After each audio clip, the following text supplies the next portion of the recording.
अभी गीत सुन रहा था, दिल से कहो मेरा बाबा। और आज की टॉपिक भी बाप दादा ने हम बच्चों को तपस्या का मूल फाउंडेशन बताया, बेहद का वैराग्य। और बाबा ने आज की मुरली के ऊपर टॉपिक में एक गीत सुनाया कि सभी बच्चों के दिल का गीत है। कौन सा गीत? कौन सा गीत?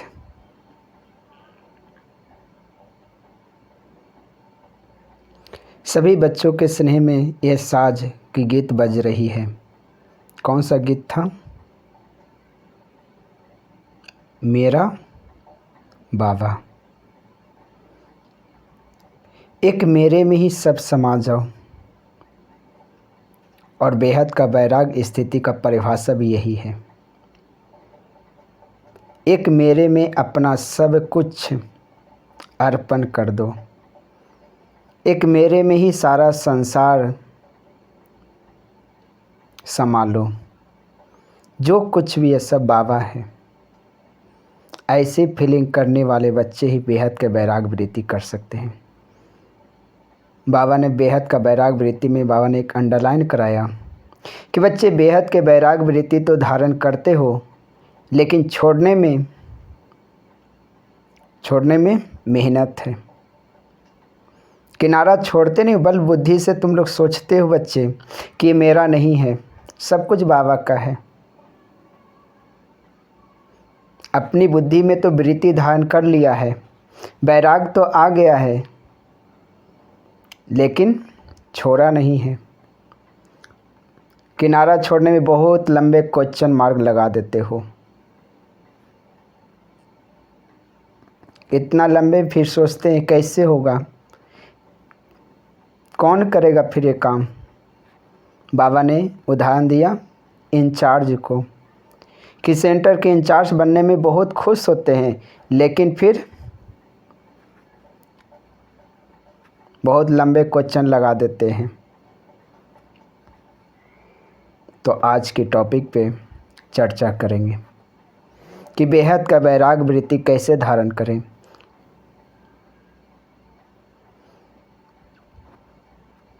तपस्या को तो मालूम हो गया, बाबा ने उसका डिटेल बता दिया। तपस्या अर्थात क्या? तपस्या अर्थात 5 पॉइंट क्या था? तपस्या अर्थात क्या? एक बनना, एक का बन जाना, एक में लीन हो जाना। दूसरा, तपस्या अर्थात मन बुद्धि को एकाग्र कर लेना एक शिव बाबा पे। तीसरा, तपस्या अर्थात एकांत प्रिय बन जाना। पांचवा, तपस्या अर्थात अपनी स्थिति को एकरस कर लेना।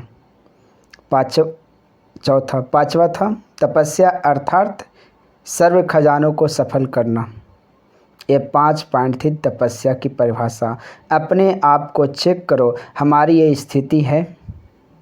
आज सारा दिन मेरी स्थिति कैसा रहा?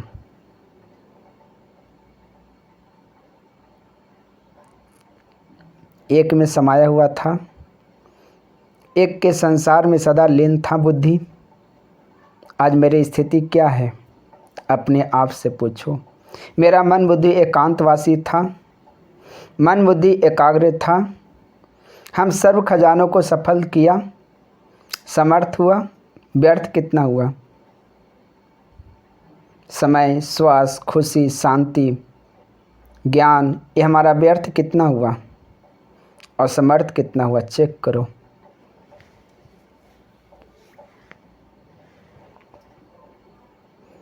बाबा ने अगले संडे में हम बच्चों को रहमदिल बनने का स्थिति बताया कि रहमदिल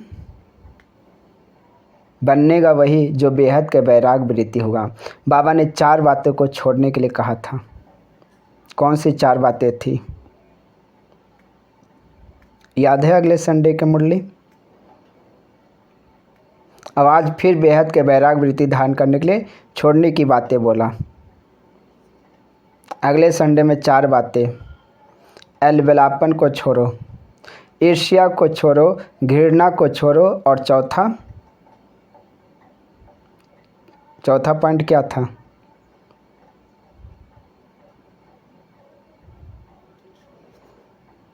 किसी के प्रभाव में प्रभावित होते हो इसको छोड़ो।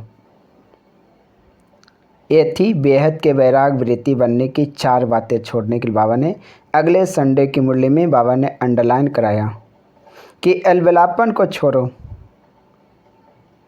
ईर्ष्या घृणा को छोड़ो, और चौथा किसी के प्रभाव में प्रभावित होते हो इसको छोड़ो।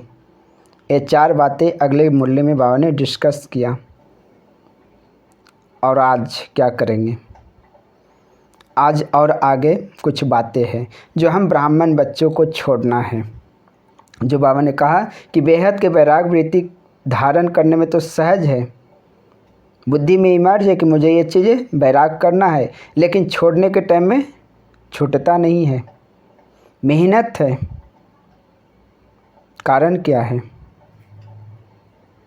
कारण क्या है?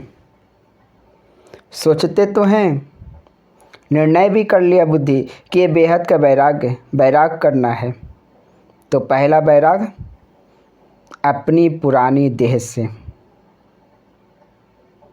पहला वैराग करना है। आज बाबा ने आदि रतन दादियों से मुलाकात में बाबा ने बोला, आदि रतन वो जो सुनने सुनाने वाले नहीं, करने और करने वाले हैं। सिर्फ सुन रहे हैं, सुना रहे हैं, सुन रहे हैं, सुना रहे हैं, अब हम अपने जीवन में कुछ भी चेंज नहीं है,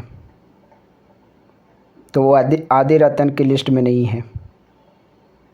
अपने आप को चेक करो। हम जो रोज़ सुनते हैं वो हम कितना चेंज कर रहे हैं? चेंज लाने की हम दृढ़ता कर रहे हैं कि सिर्फ सुनते और ओम शांति यहीं हो जाता है? हाँ, सुनते हैं, आधा घंटा सुना, उसमें से एक पॉइंट तो अपनी जीवन में ध्यान करो। हाँ, मुझे ये काम करना है, हाँ मुझे ये चीज़ बदलना है। कि सिर्फ सुनते हो? क्या लगता है आप सभी को? चेंज होता है या वही चल रहा है? और वही चल रहा है तो हम आदि रतन की लिस्ट में नहीं हैं। आदि रतन अर्थात सतयुग का पहला जन्म है। जैसे स्थापना में पहला नंबर मेरा है कि हर चीज़ पहले सुनते हैं, सुनाते नहीं हैं, पहले हम करते अपने आप में स्वयं में लाते हैं। हर श्रीमत को पहले फॉलो हम करते हैं।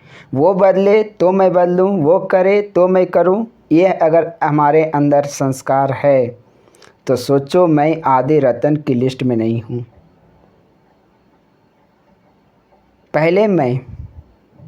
पहले मुझे बदलना है।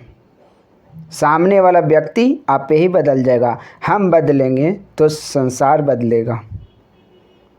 ऐसी जो श्रीमत को फॉलो करता है वो बच्चे आदि रतन हैं। अपने आप से पूछो, हम सुनने सुनाने में आगे हैं या करने में भी आगे हैं? सिर्फ सुन रहे और दूसरों को सुना रहे हैं और अपने खुद को कुछ भी चेंज नहीं कर रहे हैं। ऐसे बच्चे आदि रतन की लिस्ट में नहीं है। बाप के दिल तख्त पर बैठने वाले नहीं हैं। जो यहाँ बाप के दिल तख्त पर बैठेगा वही भविष्य में राज तख्त पर बैठेगा, और जो यहाँ बाप के दिल तख्त पर नहीं बैठा तो भविष्य में कहाँ बैठेगा? बाबा ने क्या कहा? कम पद मिलेगा। हाँ, जाएगा लेकिन कम पद मिलेगा।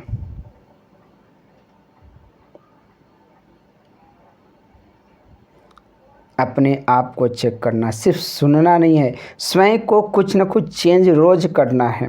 रोज़ कुछ न कुछ हमें होमवर्क तैयार करना है। आज इस पे काम करना है, आज इस पे काम करना है। एक ही पॉइंट लो, ज़्यादा नहीं। ज्ञान सुना, उसमें से एक पॉइंट उठाओ, अपने जीवन में परिवर्तन करो। रोज़ एक एक पॉइंट को अगर हम सारा दिन उस पर हम स्थित हो जाएं तो 30 दिन में 30 पॉइंट, 30 दिन में 30 पॉइंट, तो उसमें से आधे तो आना ही चाहिए। अपने आप को क्वालिटी वाले बनाओ। समय है क्वालिटी बनाने वाले। क्वालिटी बनना ही है।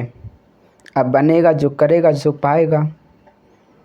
इसलिए बेहद का वैराग में पहला स्थिति पुराने देह भान को छोड़ना है। जो मैं और मेरापन है इसको छोड़ना है। अपने आप को रियलाइजेशन कराओ। आज सारा दिन मैं कितना शब्द आया और मेरा कितना शब्द आया है, अपने आप से पूछो। अंडरलाइन करो अपने आप में कि आज मैं शब्द कितना बोला ही हूँ, कितना बोला हूँ।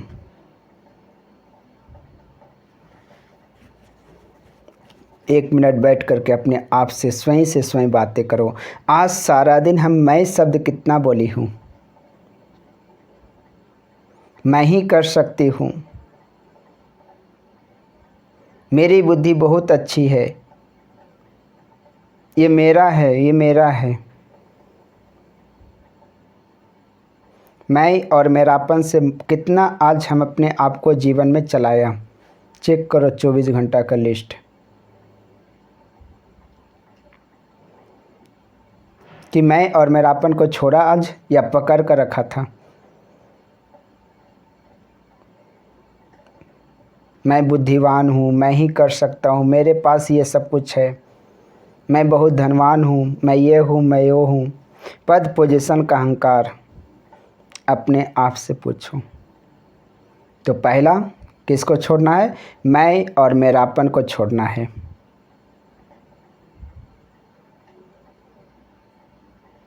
वैराग तो है, बाबा ने पढ़ाया तो उसके बुद्धि में चलता है कि इस पे वैराग है, मैं मेरा नहीं करना है। लेकिन समय पर आ जाती है, समय पर धोखा खा लेते हैं। समझदार तो हैं, बाबा ने आज क्या कहा, समझदार तो हो, लेकिन समझदार वो जो धोखा न खाए। धोखा खाना अर्थात दुख का आह्वान करना। अपने आप से पूछो, हम कितना धोखा खाते हैं सारे दिन में। समझदार तो हैं कि बाबा ने क्या कहा, मैं और मेरापन को छोड़ो। ये देह भान है, बुद्धि में है वैराग, लेकिन समय पर हाजिर हो जाता है, फिर दुख का अनुभव होता है। समझदार तो बन चुके, अपने आप से पूछो क्या सारे दिन में मैं और मेरापन कितना रहा। तन मन धन सब कुछ उसके ऊपर अर्पण कर दिया, फिर भी अमानत में ख़यानत चल रहा है। मेरा मेरा मेरा मेरा घर, मेरा बच्चा, मेरा सब कुछ बुद्धि में है, बाबा का सब कुछ दिया हुआ है, बाबा के आगे अर्पण है, फिर भी छोड़ने के वक्त बुद्धि बंध जाता है उसमें, क्योंकि अटैचमेंट बहुत कड़ा है। बाबा ने इसमें अंडरलाइन कराया, छोड़ना बहुत मुश्किल है। हाँ, बेहद का वैराग वृत्ति धारण किए हो, ये सहज है।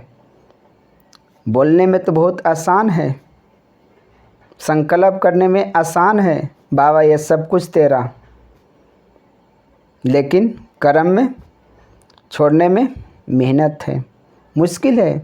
तो बाबा ने इसमें अंडरलाइन कराया, बच्चे मेहनत करो, मेहनत करो, अभ्यास करो बुद्धि से भूलने का। और जहाँ मेहनत है और मोहब्बत से तुम जीतो, मेहनत करो, अटेंशन को मुझे छोड़ना है, मदद बाप करेगा, मदद बाप करेगा। आप सिर्फ हिम्मत रख करके चल दो कि हाँ मुझे बुद्धि से उपराम होना है, तो मदद बाप करना स्टार्ट हो जाएगा। अपने आप से पूछो, सारा दिन मैं और मेरापन को छोड़ा है? अगर नहीं तो इसको नोट करेंगे और कल की दिनचर्या में मुझे मैं और मेरापन को देखना है, कितना बुद्धि अटैचमेंट होती है। क्योंकि बाबा ने कहा मुश्किल है, तो इसमें क्या करना, हमें अटेंशन देना, हिम्मत रखना। हाँ, कम से कम कल तो छोड़ेंगे। बुद्धि को बाबा के आगे अर्पण, बाबा यह सब कुछ तेरा है, तन मन धन सब कुछ तेरा है, जन भी तेरा है। मेरा बच्चा कहाँ से आया? बाबा ये आपका बच्चा है। बाबा ये तन आपका, इसका आप रेखा जोखा करो, हिसाब किताब आपके पास है, ये धन आपका है। ऐसी बुद्धि चले। तो पहला क्या छोड़ना है? मैं और मेरापन को छोड़ना है। दूसरा,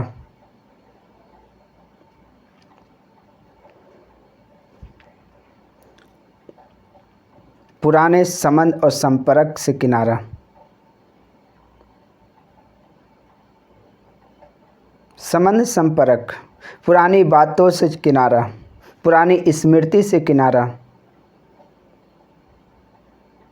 क्योंकि तीसरा जन्म से बहुत संबंध संपर्क में है, बहुत बातों में, बहुत स्मृतियां बन गया है। इस जन्म में भी बहुत संबंध संपर्क है और इतना संबंध संपर्क की बातें हैं, इतनी स्मृति है कि उससे छोड़ नहीं पा रहे हैं। बार बार बुद्धि उसमें आ रही है, ना चाहते भी वो आज आ रही है। लाने वाला कौन है? ना चाहते भी स्मृति क्यों आ रही है? लाने वाला कौन है? पुरानी बातें याद आ रही है। बाबा कहते सब कुछ छोड़ दो, तुम्हारा ब्राह्मण जन्म बना, मर्जीवा जन्म हुआ है, पुरानी सब बातें भूल जाओ। तुम उस संसार से मर चुके हो। बाबा कितना समझाता है, तुम्हारा ब्राह्मण जन्म नया जन्म है, मर्जीवा जन्म है। तुम उस पुरानी दुनिया से मर चुके हो, तो पुरानी यादें, पुरानी बातें, पुरानी स्मृति सब कुछ भूल जाओ। अपने आप से पूछो कि हमें पुरानी बातें कितनी पकड़ कर रखे हैं। आती क्यों है? क्योंकि हमने उसको पकड़ कर रखा है, इतना पकड़ कर रखा है कि छोड़ने की इच्छा नहीं होती है। समय पर यूज करने के लिए होता है, इसलिए पकड़ कर रखते हैं। बाबा से कई बच्चे कहते, बाबा अगर मैं सब कुछ आपको ही दे दूं, फिर सामने वाला व्यक्ति आएगा तो उसको बोलने के लिए क्या करूंगा? कुछ तो रखने दो मेरे पास।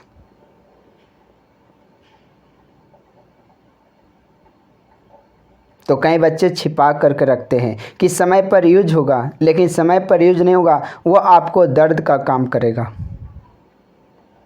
आपकी स्थिति को डगमग करने का काम करेगा, बाप से रिश्ता तोड़ने का काम करेगा। इस बात को सभी केयर करेंगे।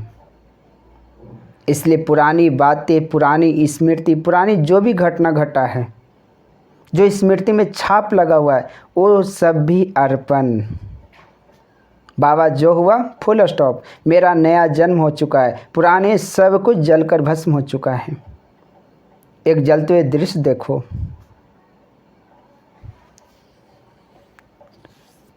जैसे किसी व्यक्ति का शरीर छूट जाता है। जब व्यक्ति को शरीर बिल्कुल जलकर राख हो जाता है तो व्यक्ति दोबारा नहीं जिंदा होता है। हाँ, कभी भूत प्रेत के रूप में आता है, उसकी छाया के रूप में आता है, लेकिन वो कमज़ोर होता है, वो वास्तविक नहीं होता, काल्पनिक होता है। उसी प्रकार कभी कभी हम अपने पिछले सब कुछ भूल जाते हैं, कभी कभी वो सामने आ जाता है लेकिन काल्पनिक है, फिर उसको पकड़ कर हम रखते हैं, तो गलती आपकी है। तो दूसरा क्या है? पुरानी संबंध संपर्क से बातें, स्मृतियाँ, जो हमारे जीवन में दर्द कर रहा है, जो हमारी स्थिति को हिला रहा है, उन सबको छोड़ो, उन सबको भी भूल जाओ कि अब वापस घर जाना है। एक धुन लगा दो। अब पुरानी स्मृति को लेकर के अब चलना नहीं है। सब कुछ बाबा के आगे अर्पण। बाबा ने क्या कहा? मेरा बाबा, मेरे बाबा के संसार में सब बातें समा दो। स्वाहा। ऐसी स्थिति है मेरा। आज अपने आप को चेक करेंगे कि अब सुबह से लेकर अभी तक मेरे अंदर क्या क्या पुरानी स्मृतियाँ आया है, जो कोई काम का नहीं है, कोई काम का नहीं। ना सामने वाला व्यक्ति का कोई काम करता, ना हमारे इस काम करता है। सिर्फ उलटते रहते हैं। उलटते क्यों? कि उसको पकड़ कर बैठे हैं, उसको तो त्याग किया ही नहीं, उसको छोड़ा ही नहीं है, पकड़ कर रखे हैं अभी तक इस डाल को। तो इस डाल को भी हटाना है। कौन सी डाल? पुरानी स्मृति का डाल, पुरानी बातों का डाल पकड़ कर हम रखे हैं। और समय पर क्या करते हैं? उस डाल को लेकर के अपनी स्थिति खुद को हिलाते हैं। फिर कहते बाबा क्या करें? बाबा क्या कहेंगे? बच्चे तुमने छोड़ा ही नहीं है। अपने आप को आज की दिनचर्या को चेक करो। हम पुरानी स्मृति कितना हुआ? कौन सी ऐसी स्मृति आई, कौन सी ऐसी बातें आई जो हमारी स्थिति को डगमग कर दी, सामने वाला व्यक्ति को भी डगमग कर दिया? अपने आप से पूछो, कौन सी ऐसी स्मृति थी? उस स्मृति को आज इस सागर में समा देना है। कौन सा सागर? इस स्नेह का सागर, मेरा बाबा। जो ये महावाक्य है, ये प्यारा जो शब्द मेरा बाबा, इस मेरे बाबा में समा देना है। सब कुछ तेरा अर्पण। तो दूसरा था पुरानी स्मृति, पुरानी बातें। तीसरा वैभव, साधन से किनारा हो जाओ। भले यूज करो, साधन को यूज करो, लेकिन साधना भंग ना हो, ऐसी साधन को यूज मत करो जिससे हमारी साधना भंग हो रहा है। तो साधन वैभव को भले यूज करो, लेकिन साधना को देख करके, साधना कहीं भंग नहीं हो, हमारी स्थिति डगमग ना हो, ऐसी साधन को छोड़ दो। तो अपने आप को चेक करना है कि कौन सी ऐसी वस्तु, वैभव, ऐसी कौन सी साधन है जो हमारी स्थिति को डगमग कर देता है। जैसे मोबाइल है, मोबाइल में बहुत सारी चीज़ें आती रहती है। कभी कभी बुद्धि वहाँ चली जाती है जो हमारी काम का नहीं है, लेकिन वो चीज़ें देखती है हमारे अंदर एक विकार की भावना आता है। तो सोचो हमारी साधना को भंग करा है, इससे किनारा।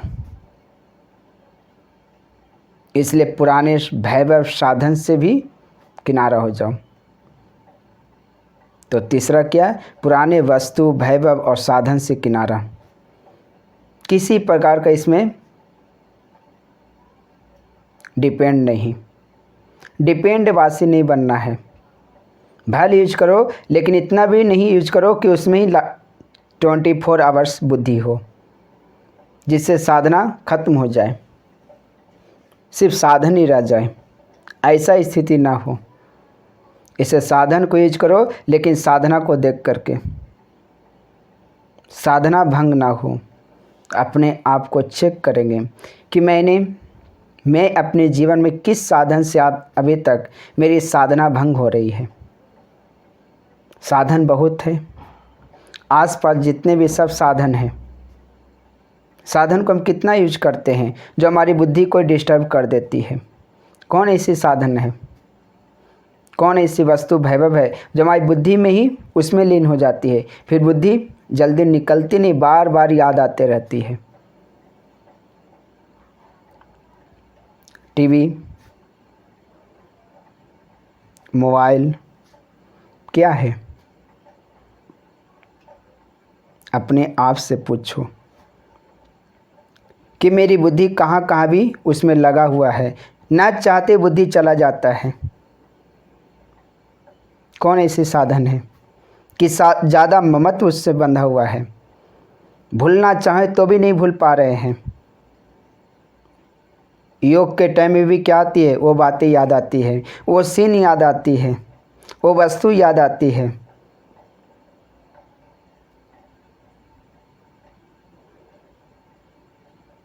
अपने आप से पूछो। किसी की वस्तु, वैभव याद आएगी, साड़ियाँ लेकर रखेंगे, सारी याद आएगी। योग के टाइम बैठेंगे, वो वस्त्र याद आएगी, वो चीज़ें याद आएगी, वो लेना था, वो लेना था, ऐसे डिजाइन होना चाहिए था। बैठे बाबा की याद में और डिजाइन याद आ रहे कपड़े की, ये भी एक हमारा साधना भंग होने का इशारा है।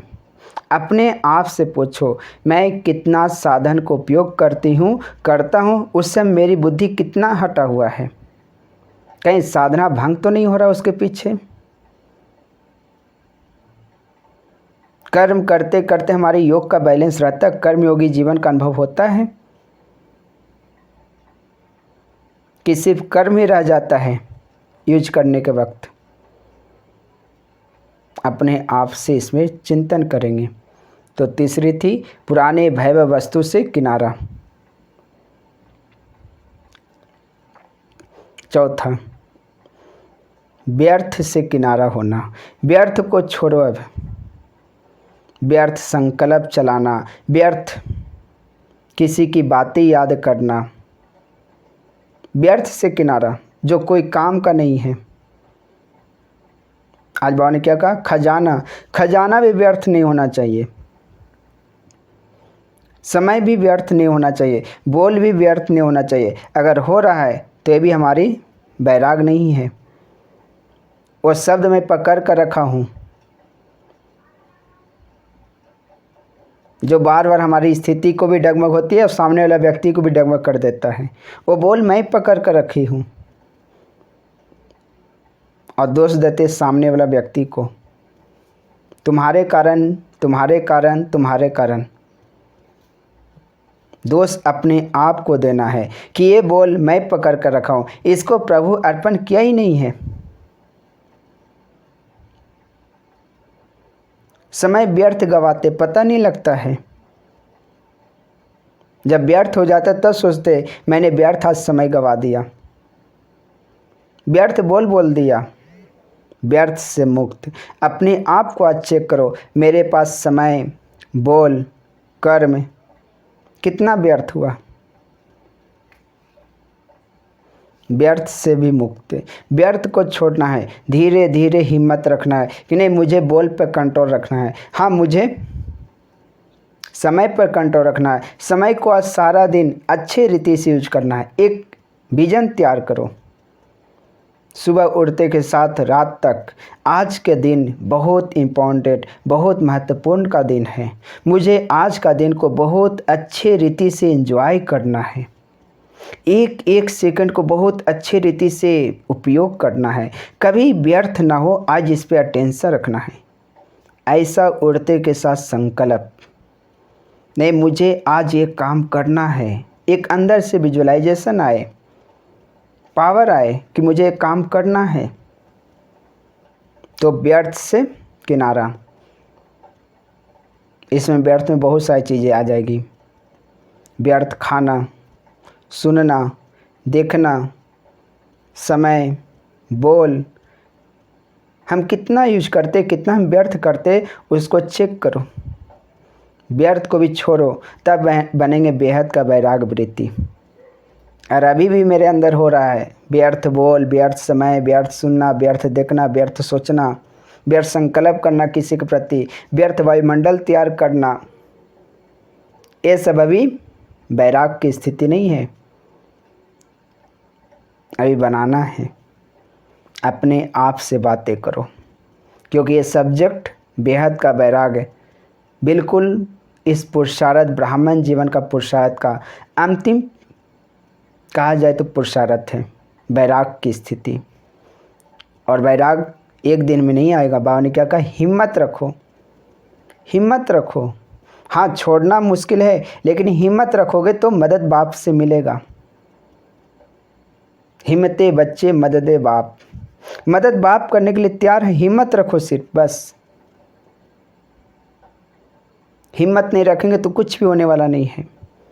और ये सोच लेंगे क्या करें, होता ही रहता है, क्या करें, जब ये सोचेंगे तो कभी भी सफलता नहीं मिलेगा। इसलिए हिम्मत, ये थी चौथी पॉइंट। चौथा में क्या था, व्यर्थ से मुक्त, चौथा है ना।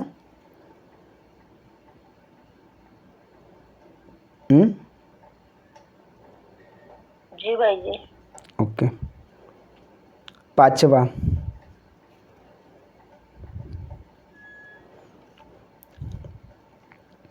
सूक्ष्म विकार, सूक्ष्म विकार से मुक्त। बड़े बड़े विकार तो छोड़ दिया, काम छोड़ दिया, इस पे जीत